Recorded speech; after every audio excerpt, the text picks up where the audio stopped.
Scott Friedman. I'm the Chief of the Division of Liver Diseases and the Dean for Therapeutic Discovery at the Icahn School of Medicine at Mount Sinai. This week at the DDW conference, I'll be giving a state-of-the-art lecture on antifibrotics and liver disease, specifically addressing the question, antifibrotics, do we need more targets?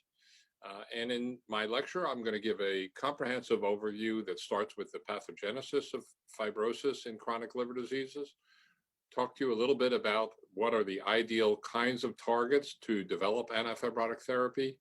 Then I'm going to zero in on non-alcoholic steatohepatitis because this really represents the most common liver disease in the United States and Europe, but also the largest unmet need because we don't have any approved therapies.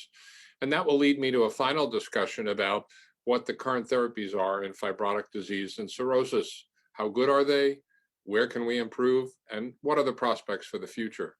So I hope that you will agree that it's going to be an exciting lecture, be very dense, lots of great information, and it will be informative both for people doing more laboratory science as well as clinicians in the field of clinical hepatology and gastroenterology.